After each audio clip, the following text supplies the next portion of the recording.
Bonjour à tous et bienvenue pour une nouvelle vidéo.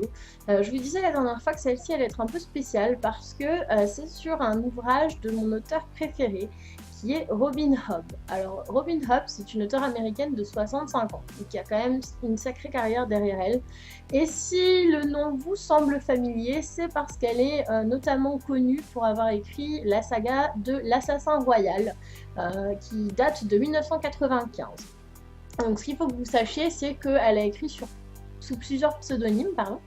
Et donc elle a écrit sous le pseudonyme dans un premier temps de Megan Lindholm, qui est moins connu, et ensuite sous celui qu'on connaît, qui est celui de Robin Hobb.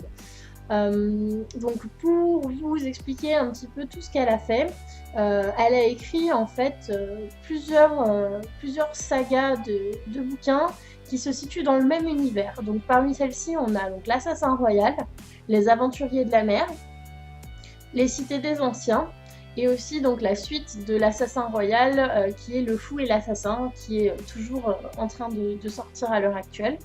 Mais elle a aussi écrit sous le pseudonyme de Robin Hobb la saga de roman qui s'appelle Le Soldat Chaman, que moi j'aime un tout petit peu moins que les autres, mais je pense que c'est surtout lié au fait que ça n'évolue pas dans le même univers et que forcément quand on aime quelque chose, on en réclame toujours un peu plus. Et du coup, c'est vrai que peut-être un tout petit peu moins celui-ci, mais voilà, je vous les recommande vraiment tous. Et donc aujourd'hui, je vous retrouve pour vous parler donc, de cet ouvrage en particulier, donc Les Cités des Anciens, l'intégrale 1, qui est paru donc aux éditions J'ai lu pour le mois de mars 2017.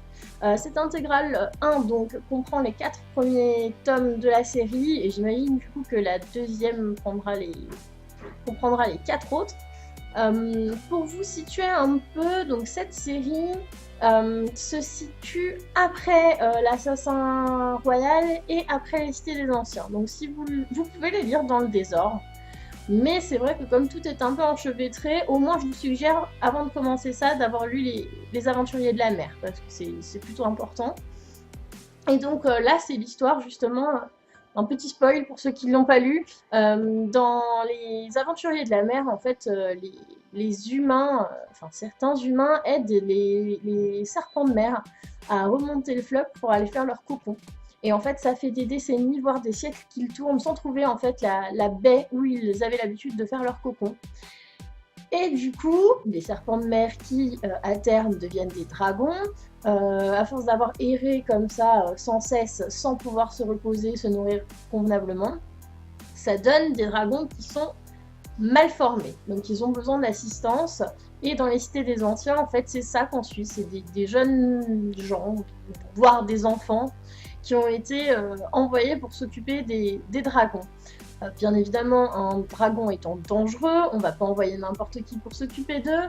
Et du coup, c'est un peu les enfants mal vus, ceux qui ont des tares physiques, qui ont des problèmes plus ou moins lourds, qui vont principalement se retrouver à s'occuper de ces dragons et à former un lien tout particulier avec eux.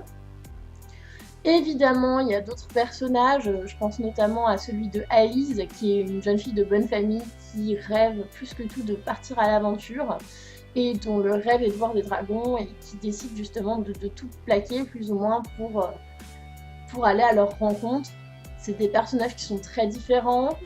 C'est aussi enrichissant parce que les personnages sont différents, les dragons sont différents. Et si vous avez aimé les Aventuriers de la Mer, on retrouve certains des personnages qui tiennent plus ou moins à cœur. Moi, je sais que Malta étant mon personnage préféré de l'univers de Robin Hobb, j'étais absolument ravie de la retrouver dans celui-ci. Et donc voilà, ces jeunes gens et ces dragons évoluent, découvrent de nouveaux secrets du royaume des anciens et donc des propriétés magiques qui sont autour des dragons.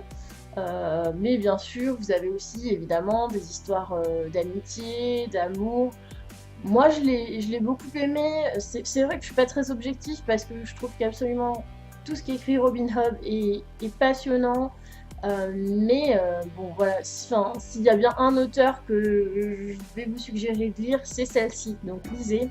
Je vais regarder le prix pour vous. Je ne l'ai pas dit, 18,90. Donc pour une intégrale de 4 bouquins.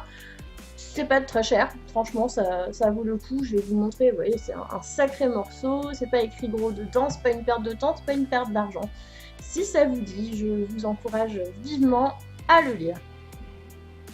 Ensuite, je voudrais aborder juste un peu le cas Robin Hood avec vous. Justement, comme tout est dans le même univers, souvent les gens se demandent par quoi ils doivent commencer. Moi, j'ai commencé par l'Assassin Royal, j'ai tout lu. Puis j'ai lu Les Aventuriers de la Mer qui se situent en fait entre les deux parties de l'Assassin Royal. Si vous regardez un peu, vous allez vous rendre compte que c'est assez complexe. C'est vraiment tout enchevêtré. Donc il n'y a pas vraiment de ligne à suivre pour lire ça. C'est à vous de voir celui qui vous intéresse le plus, parce que ça peut se lire indépendamment, et si vous voyez que vous aimez vraiment l'univers, vous pouvez toujours les relire dans l'ordre qui vous convient ensuite. Voilà pour ça, et aussi, je précise, vous avez la suite, du coup, donc le fou et l'assassin qui sort. Au début, j'avais un peu peur, parce que c'est une suite qu'on retouche à des personnages auxquels on s'est attaché, mais plus ou moins auxquels on avait une fin, et on acceptait ce destin, et finalement on repart dessus. Au début, c'est un peu gnangnan le temps que ça se mette en place. Maintenant, je pense qu'il faut persévérer dans sa lecture. Parce que la suite, le premier tome peut-être est un peu lent, mais la suite est absolument extraordinaire. Et là, pour tout vous dire, je suis en train de le lire en anglais parce que j'ai pas la patience d'attendre qu'on traduise chez nous. Donc voilà, c'est vraiment excellent comme toujours. Et j'ai le plaisir de vous dire que j'ai stalké donc Robin Hood jusqu'à Londres quand elle est passée en dédicace justement pour cet ouvrage-là, le tout dernier. Et qu'elle m'a plus ou moins dit qu'elle serait donc au Salon du Livre et aux Imaginales en 2018, et que pour pouvoir payer sa maison, elle n'avait pas l'intention d'arrêter d'écrire. Donc voilà, bonne nouvelle pour elle, bonne nouvelle pour nous. Voilà, en tout cas, j'espère que si vous êtes fan, vous serez content de ces nouvelles. Et pour finir, évidemment, comme d'habitude, donc je vous le montre, il est beau, il est gros, il va être à gagner. Donc je vous invite à surveiller notre page dans les jours à venir parce qu'on vous prépare un petit concours pour gagner donc cet ouvrage. À bientôt!